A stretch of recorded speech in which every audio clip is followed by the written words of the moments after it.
I think it's official. We are now in the era of video calls. Now, whether life ever goes back to normal, I think that Zoom, Teams, FaceTime is actually here to stay.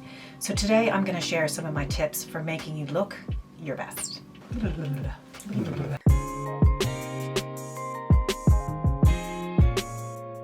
Hi guys, welcome back to my channel. Thank you so much for joining today. It's now been 10 months since we had our first lockdown here in Ireland, and I think that initially we were just waiting to see what was going to happen, waiting for things to calm down, waiting for things to equalize. You know, there was this whole sort of buzzy thing, and it was interesting to be working from home and trying to figure out how to make it work. But here we are now in our third lockdown, and I mean serious lockdown, and it's now becoming clear to me, or at least I think, we aren't going to be seeing normal again for a couple of years. There's a lot of work to be done globally to get everybody back to some sort of normality. So I think this idea of connecting with people digitally is really what we're left with. I don't know about you guys, but I'm spending a minimum of 2 hours a day on video calls. And that's not even personal calls to family and friends, say back at home, but these are work calls, these are professional calls. And this really is a part of my everyday work life now. I'm an account director for a design and branding agency, and a big part of my job is interacting with clients. And generally that's face-to-face, and it's one of the parts of the job I love the most. But right now I don't get an opportunity to do that. This is all I get to do is video calls. So this is how now I'm interacting. That involves, creative presentations, it's workshops, it's briefing meetings. All of this has to be done now via computer. Now it's not ideal, but we have to make the most of it. However, I find that the lines are starting to get a little blurry because we're at home. We're not getting up and commuting and getting in the car and all those sort of things, and I'm in my slippers most of the time. I mean, nobody sees that on these video calls, but life has changed and it feels like it's casualizing, and that's okay to some extent, but we still have to remain professional. So here are some of my top tips for making the virtual relationships work a bit better. So the tips I'm going to show you today, I'm mostly referring to a laptop because that's what I'm using for work every day, as are most of us. However, a lot of the principles can also be applied to your mobile phone. Okay, tip number one is lighting. Lighting is a lot more important than you might think it is. Now, it doesn't have to be complicated, but it is hugely important because where you position your light can absolutely affect how people see you. Okay, let's start with the don'ts. When it comes to lighting, what you don't want to do is have a window behind you, because what that's going to do is essentially put your entire face in the shadow. When you have a bright light behind you, all people can see is the bright light, and they won't be able to actually see any of the definition of your face. They can't see your facial expressions, and they can't see you. So don't do that. Okay, the second don't is you don't want to have light coming in from the sides, because it's sort of the same thing as having it from behind you. You will have one side of your face that is really, really lit, and then you will have another side that is in the dark, in the shadows. So that's not going to be an ideal situation. The next is looking at lighting from above. I wouldn't go with overhead lights or any kind of natural skylights because, again, it's going to leave the bottom half of your face in the shadows. In a perfect world, what you want is soft, natural light. So if you can find a way to position yourself in front of a window that has soft light coming through, that's the perfect situation because your camera is in front of it, so it's sort of illuminating towards your face, and you're going to get to see all parts of your face. Now, if you don't have the access to that, for example, I don't. All of my filming and all my video calls, which I do in my office/dressing room, are done on the top floor of our house, and there's only a small sort of skylight, so there's not enough natural light in this room. It's because I have a YouTube channel and I film regularly. I do have a big ring light, and ring lights are great because they can generally put out a really good amount of light in a really small footprint. The lights can go up and down, they can go hot and cold, so you can find a really good light setting that works. Now, my personal situation here, I have a big ass one. You don't need to get anything that big. They have really small ones about this size that are portable. You can take them anywhere. They can usually sit on a tripod, and they're brilliant, and they run somewhere between 10 and 30 bucks. You can't go wrong. You can generally pick that up on Amazon, both in the UK and the US. I'll put a few links down below.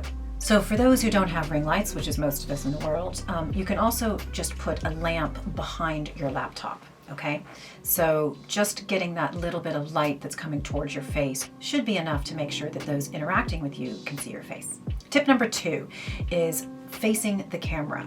Now this can be tricky. There are a couple of things you need to think about here, and one is the height of the camera, because most people working on laptops keep them down on the desk and you're looking down like this.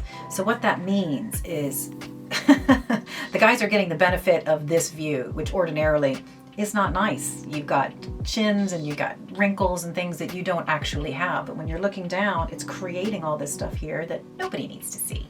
Trust me, nobody wants to see that. So it's all about elevating, and not only is this good for the general contact with other people, but it's also good for your posture. You actually should have an elevated screen every day, because you don't want to be doing this. It's bad for your back, it's bad for your neck, it's really not good for your posture. So the rule of thumb at the minimum is to have your lens at eye level. So you need to elevate your computer. The ways that you can do that quite simply are the stuff that are sitting around the house. You can use a collection of books. You can use a file, like a portable filing cabinet. When I'm in my office upstairs on calls, I actually use a jewelry box that sits on my desk, and I just kind of pull it over and prop it up. So that way it's at the perfect eye level. And if you can, even put it slightly above eye level, because things look a little bit better when the camera is looking down. You're slightly tilted up, everything just looks better. So I would say rule of thumb is at the very least have it at eye level or slightly above. Now the next thing about the camera positioning, or the way you interact with the camera, is actually looking at the camera. And this is hard to do, because if you're in a Zoom call or in a Teams call, and particularly if there are multiple people, your eyes kind of bounce around because you're trying to look at everyone or whoever's speaking. But it's better to look forward, because you're trying to engage with a person. And if they were sitting in front of you, you wouldn't be bouncing all over the place. And you certainly don't want to be looking at yourself if it's a team of two, if it's just you and another person, because it just feels inauthentic, and you're not not participating in the call. You're checking yourself out. So you really need to look in the camera. And I know this is hard. And when I started this channel, it was almost 6 months ago, looking in the camera and talking into a camera is really hard to do, but you find it just gets easier, and it will make the people that are watching you more engaged and make it feel like you're more connected. Okay, tip number 3 is invest in your appearance. Now, you don't have to go mad crazy on this, but it's just trying to reinforce what you would have done on a regular workday, but maybe tone down a little bit. So first is just looking at hair and makeup. Look, things don't have to be pristine. I don't generally blow dry my hair every day like I used to do when I was going into the office 5 days a week. I might only do it 2 or 3 days a week. It depends on the client calls that I have. I tend to have a lot of calls with my internal design team, and I don't worry as much about those because we're kind of like family. But if I'm interacting with anybody outside of my organization, then I make sure that I look a little bit more polished. I'm not going overboard on makeup. I might do something very simple, and if you're not a big makeup wearer, you don't have to go overboard. So being on camera can make you look a little bit flat. So just some sort of basics, and even if you're not a big makeup wearer, you don't want to put foundation on, it's no biggie. One thing I might recommend if you're not a big makeup wearer is just using some kind of powdered foundation. I use this little one here, it's by Gellar. I swirl it around, do it around my face, and that's pretty much all you need. However, there would be 2 key things I would consider when looking at makeup and the things you might apply, even if you're not a regular wearer. I would look at the eyes and I would look at the lips, because that's what people are looking at when they speak to you. So a bit of mascara and a little bit of lip balm, slightly colored lip balm, or even just a lip gloss just to make it look a bit moist goes a long way. So just a tiny bit, it can take you 10 or 15 seconds in the morning, is enough to make you look a bit more polished. When it comes to hair, you don't have to do a big blow dry every day. I used to do it 5 days a week. I don't do that so much anymore, but I do make sure that it's tidy, and I make sure that even if it blow dries a bit naturally, that it's put a bit of serum in it, tuck it behind my ear, or something like that to make sure that it looks sleek and professional. And don't worry too much about what's happening in the back, because nobody can see it. And when it comes to your clothing, I probably don't have to say this, but don't make it look like you're wearing your lounge wear. You know, I wouldn't be wearing sweatshirts, I wouldn't be wearing spaghetti straps. I would wear something that would be appropriate if I were meeting a client. Now, but down a notch. Like, I haven't worn a blazer in a year. I'm not doing the formal stuff that I would have done, but I'd make sure that what I have is polished and professional. I would generally not be in a t-shirt, and I certainly wouldn't be wearing a hooded sweatshirt unless it's an internal call. But I try to make sure that I'm cognizant of what I would be wearing and how I would be presenting myself when I'm meeting my clients. Another item to consider is jewelry. I tend to like to keep things simple when I'm doing client meetings, you know, things like this that aren't too mad. Now, having said that, I do have the added benefit of working in a creative industry, which means we get away with a little bit more, but ordinarily just keep things simple, you know, simple earrings, hoops, whatever, and a necklace or 2, just not to make it overpowering or distracting. You're trying to make sure that the people that you're talking to are listening to what you're saying and are looking at your face rather than all the other things around you. Tip number 4 is sound. Sound actually plays a really important role. I wouldn't expect anyone to have microphones kicking around that you can kind of clip on, because it does sound significantly better when you have a mic on. But some people have buds, and you might have headsets, and that sort of thing is really good for sound. Sound quality is much better to the people on the other side. Now, I don't have a mic because the camera that I use for YouTube is particularly good. Actually, that's not true. We do have a mic, but when we did a test, the camera mic was just as good as using the clip-on mic, so I've gone with that. However, when I'm on work calls, I don't have a great mic. So the key for me is to make sure that my device is close enough to me that the mic can pick me up. And it works just fine. So if you have your device too far away, it's going to be muffled and the recipients aren't going to actually get the message as well as they could. So the key is just to make sure that your laptop is close enough to you so that there's good sound communication. The next is the ambient noise and sort of the sounds that are going on around you.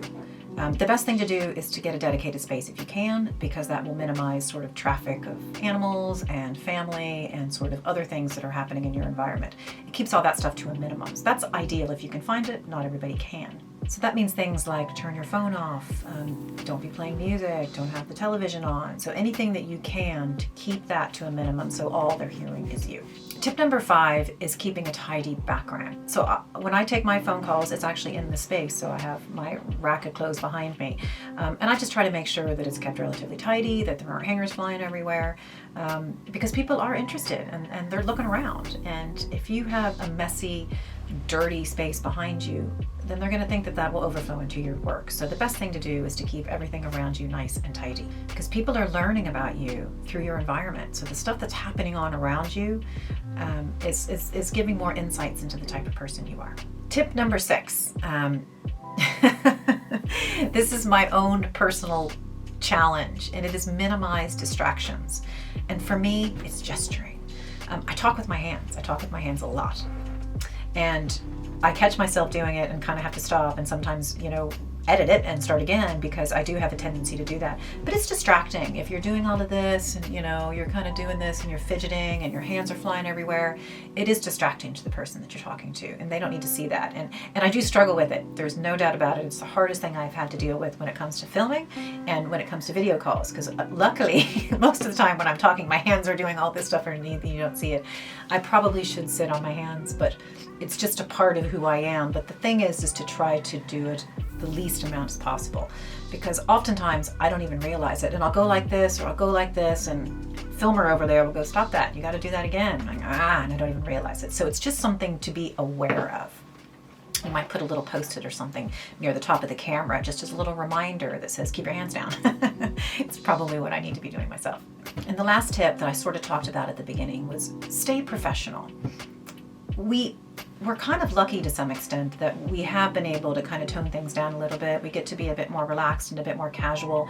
And I do know that the people that we're interacting with, and I see it on my side, I like getting a view into people's lives, because you do get to see them in a different light. When they're in their home environment, you learn a lot about them. When you do see the dog, the cat walking by, and those sort of things have a charm to it too, because it helps us to stay connected.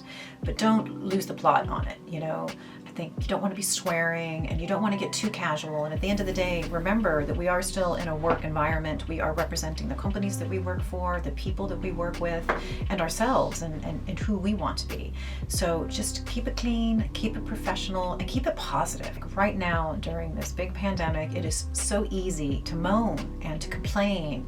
And I think people want to commiserate a bit, and I think that's fine. However, it's best to keep it positive. Certainly I'm feeling more positive now anyway. Vaccinations are rolling out, and that's great, and there's a better hope for tomorrow and all that stuff. But just try to keep it light, try to keep it happy, and try to keep these engagements, because this is all we have. I only go outside the door to go to the grocery store, and that's it. So this is the engagement that I get every day. And you want it to be meaningful, and you want it to be positive, and you want it to be successful. So that's it. So that's my tips for looking good and being professional in Zoom in this new era of video conferencing that we're doing every day. I hope that helped. And if you have any additional tips that I can learn from, that would be great. I'd appreciate if you would put some comments down below. And if you don't subscribe, please do hit the subscribe button, give me a thumbs up, and hit the notification bell, because then you'll know when every new video is uploaded, which takes place every Friday. So thank you so much for joining me, and I'll see you next time. Bye.